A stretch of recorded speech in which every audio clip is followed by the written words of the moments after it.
సభాధ్యక్షులు సోదరులు మోహన్ రెడ్డి గారికి, అలాగే ఈనాటి కార్యక్రమానికి అతిథులు పెద్దలు సుదర్శన్ రెడ్డి గారు, జీవన్ రెడ్డి గారు, అలాగే ఈనాటి సన్మాన గ్రహీతలైనటువంటి సోదరులు మహేష్ గారు, పెద్దలు షబీర్ అలీ గారు, వేదిక మీద ఉన్నటువంటి మాజీ శాసనసభ్యులు లలిత గారు, అలాగే అనిల్ గారు, అలాగే పేరు పేరున అందరూ ఉన్నారు. ఏ ఒక్క పేరు తప్పినా కొద్ది ఇబ్బంది ఉంటుంది. అయినా కూడా పేరు పేరున ఒక్కొక్కరికి నమస్సులు తెలియజేసుకుంటూ వేదిక మీద ఉన్న పెద్దలకి, ప్రత్యేకంగా ఈ కార్యక్రమంలో ఉత్సాహంగా పాల్గొన్నటువంటి పార్టీ నాయకులకు, కార్యకర్తలకు, మీరు పొద్దు నుంచి ఎదురు చూసి ర్యాలీలో అలసిపోయిన సందర్భంలో ఎక్కువ భాషలు అవసరం లేదని నేను భావిస్తూ, ప్రత్యేకంగా ఈనాటి ఈ గ్రహీతల విషయంలో షబీర్ అలీ గారు మేము ఎప్పటి నుంచో కూడా 85 నుంచి సహచరులుగా రాజకీయంలో చూస్తూ ఉన్నాం. 89లో వారు మంత్రిగా, మేము ఎమ్మెల్యేలుగా ఈ సుదీర్ఘకాలం పైన కింద అధికారం ఇటు అటు అనుభవిస్తూ చూస్తూ వచ్చాం. అలాగే సోదరుడు మహేష్ 1994లో నా ప్రత్యర్థి. అలాగే 30 ఏళ్ల తర్వాత ఈ రోజున ఒక సహచరుడిగా, ఒక అధికార హోదాలో ఎమ్మెల్సీ రావడాన్ని మీతో పాటు పార్టీ క్యాడర్గా, వేదిక ఉన్న పెద్దలతో పాటు వ్యక్తిగతంగా, ఆత్మీయుడుగా నేను కూడా చాలా సంతోషిస్తున్నాననే వాడు తెలియజేసుకుంటూ, ఇక ప్రత్యేకంగా పార్టీ శాయశక్తుల నాయకత్వం వీళ్ళందరినీ అకామిడేట్ చేసే పరిస్థితిలో ఉంటుందని ఆశిస్తూ, వారికి కూడా వీరికి ఇచ్చినందుకు అభినందనలు, ధన్యవాదాలు తెలియజేసుకుంటూ, ప్రత్యేకంగా వేదిక మీద ఉన్నటువంటి పెద్దలందరికీ ఇందాక చెప్పినట్టు సన్మానాలు అయిపోయినాయి, శాల్వాలు అయిపోయినాయి, పదవులు అయిపోయినాయి, అధికారం వచ్చింది, ఒక మేజర్ ఎలక్షన్ అయిపోయింది.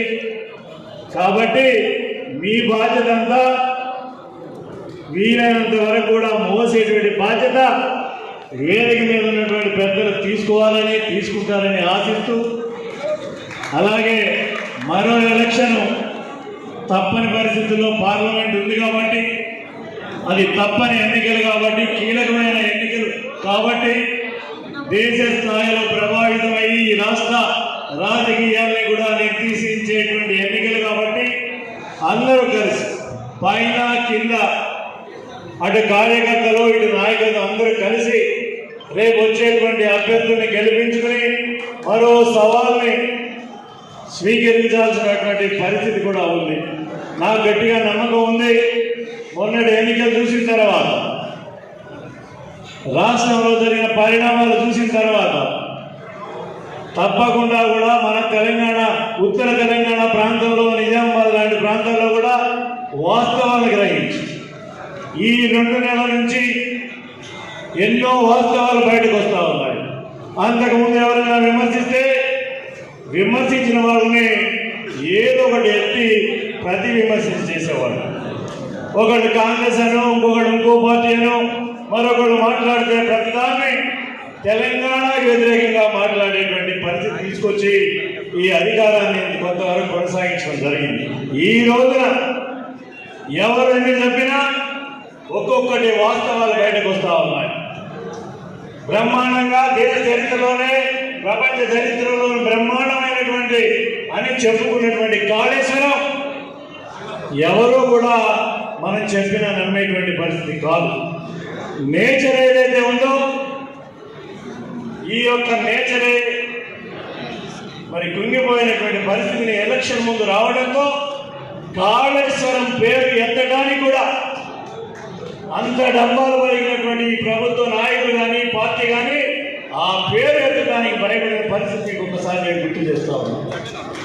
అంతేకాదు ఇప్పుడు వచ్చినటువంటి వాస్తవాలు బయటకు వస్తూ ఉంటే తప్పించుకునేడానికి మార్గాలు ఎదుగుతున్నటువంటి పరిస్థితిని మీకు గుర్తు చేస్తూ, ఏ విధంగా చూసినా, ఏ దాంట్లో చూసినా, ఎడ్యుకేషన్ చూసినా, వ్యవస్థలో ఉన్న లోపాలు చూసినా ఈ రోజున వాస్తవాలు చెప్పుకునే పరిస్థితి లేదు. కాబట్టి ఖచ్చితంగా ఉన్న పరిస్థితుల్లో ప్రజలకి వాస్తవాన్ని తీసుకెళ్లాల్సిన బాధ్యత మీ మీద, మన మీద, అందరి మీద ఉంది. కాబట్టి తీసుకెళ్తామని ప్రజలు ఖచ్చితంగా వాస్తవాలు తెలుసుకుని ఏ పార్టీని గెలిపించాలి, వాస్తవాలు ఏమున్నాయని గ్రహిస్తారని నమ్మి మనం అందరం కూడా వెళ్తే తప్పకుండా విజయాలు మనకు వస్తాయని. మరి ఈ రోజు కొంత ఉంది, రామ జన్మభూమి పేరు మీద, లేకపోతే గతంలో కూడా మోడీ గారి పేరు మీద కొంతవరకు మన ఆదిలాబాద్ మన దగ్గర కొంత ఆ ప్రభావం ఉంది అనే అభిప్రాయం కొంత కలిగింది.